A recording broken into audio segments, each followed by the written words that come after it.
Picture this. You are standing on a quiet shore. The sea stretches ahead, calm but vast. On the horizon you see a dark band, as if the world just ends there. Ancient travelers believed beyond that line lay places where daylight vanished forever.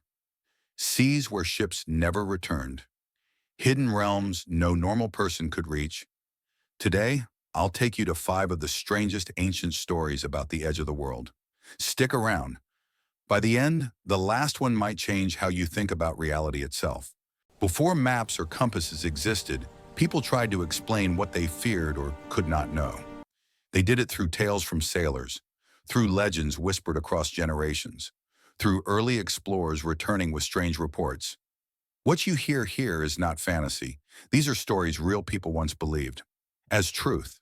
I'll tell them simply, in clear human language. You may have seen videos on the same topic, maybe one called 5 Strangest Ancient Accounts of the Edge of the World. I mention that only to show we share a theme. My version stays original. My aim is to bring history and myth alive in a new human voice. So let's take the journey. Part 1. The river that encircled the world. Long ago, many believed the world was flat, a big disk. Around that disk ran a river so wide and endless, they called it Oceanus. Oceanus was the wall of the world. Everything that existed was inside.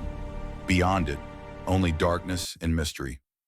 Sailors leaving familiar coasts sometimes encountered strange waters. Weird currents, fogs, storms, the sea acting wrong. They said, "We sailed too far. We reached Oceanus." From those angles grew tales. Tales of lands where the sun never rose. Islands of giants or gods. Seas where ships vanished. Oceanus became not just a map border, but a warning. Here be unknown. For storytellers, it was perfect. Inside the ring, safety. Outside, danger or wonder. Oceanus shaped how people saw life. The known world versus the beyond. That ring of water was their edge, their limit, their final horizon. Part 2, Thule, Edge of the North. Next we moved north. A Greek explorer named Pytheas sailed far away. He reached a land he called Thule. Back then many believed the world was small. Thule was far, too far. Pytheas said the days lasted forever. The nights glowed faintly. Ice floated on thick cold seas. He met people living in furs, harsh winters, strange lights in the sky. When he returned home, people doubted him. It sounded like fantasy, but for some, Thule opened a new idea. The world has corners we don't know, places real but distant. Thule became a symbol, the farthest known land, the edge before the unknown. For those who believed, that edge showed, the world is bigger than you think, strange, uncharted, real. Part 3, the land of eternal night. Some stories go beyond distance. They go into darkness. They speak of lands where the sun never shines, where fog and night rule forever. One ancient tale talks about the Sumerians, a people said to live beyond a dark fog, a land where the sun never reached. For people who lived under bright skies, that was terrifying. Imagine never feeling warmth from the sun, never seeing greenery, never seeing dawn. But such stories may have roots in truth. Sailors lost in fog, travelers stuck in northern winters, lands where daylight is scarce. To someone from a sunny coast, that could feel like a land of eternal night. So the tales grew, land beyond reach, night without end. The edge here is psychological, not a cliff or a river, but a darkness, a place of fear, of loss, of mystery. When heroes crossed into that darkness in old stories, they weren't just traveling, they were stepping into sorrow or danger or something no one understood. Part 4, a world beneath our feet, Agartha and the hidden earth. Not all edges point outward, some point downward. Some believed there was a world beneath the ground, deep inside earth, a hidden kingdom, a place called Agartha.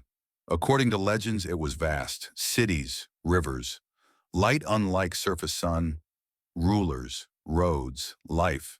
Where could such ideas come from? Maybe from people exploring deep caves, mines, volcanic tubes, dark, echoing, unknown, a place that unsettled people. A cave entrance might lead to a tiny opening, but inside the air changes. Sounds become strange.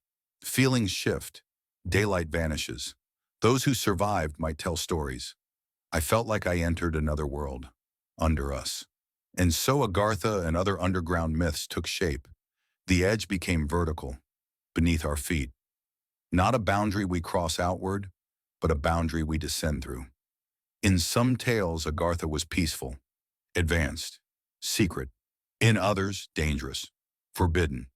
Either way, it flipped what edge of the world could mean. Part 5. When people learned the earth is round. For centuries, the world was full of edges, myths, legends, and warnings. Then came thinkers and scholars who asked, what if the earth is round? One such scholar was al-biruni.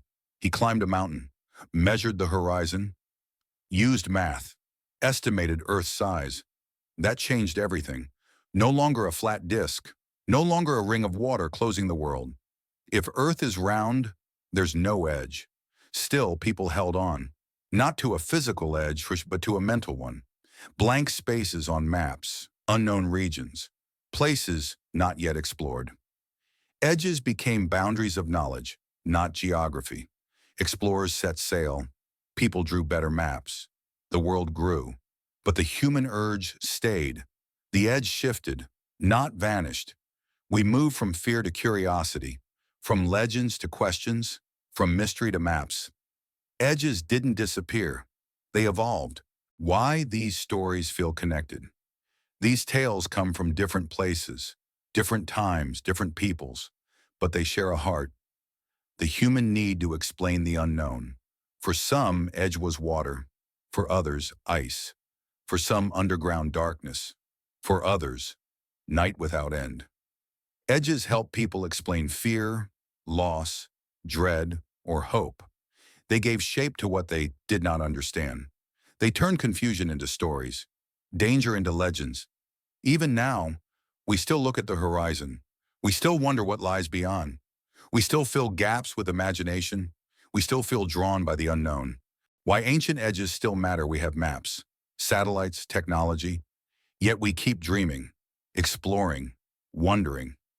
Because edges are not always physical. Sometimes they are questions, limits of knowledge, limits of perception, and humans have never stopped reaching. So even if we know the shape of Earth now, the edges of the unknown remain in the deep oceans, in space, in our own minds. You may have seen other videos about the world's edge, like 5 strangest ancient accounts of the edge of the world, or maybe what lies beyond the edge. Ancient myths explained. They explore similar ideas and draw a big audience. I mention them only because we share this fascination. But the script you hear now is all new, fresh perspective, my own voice, my own structure. So if you like those, I hope this version surprises you, with depth, clarity, and a few ideas they didn't include. Edges in ancient times were more than physical boundaries. They represented fear, hope, wonder, mystery. They helped people understand a world that scared them or fascinated them. They shaped beliefs, cultures, decisions, and sometimes entire societies. Today, those edges may be gone, but the questions remain. What lies beyond what we know? What future edge are we heading toward? Maybe physical, maybe mental, maybe spiritual. For each generation, the edge changes, but the urge to explore stays the same.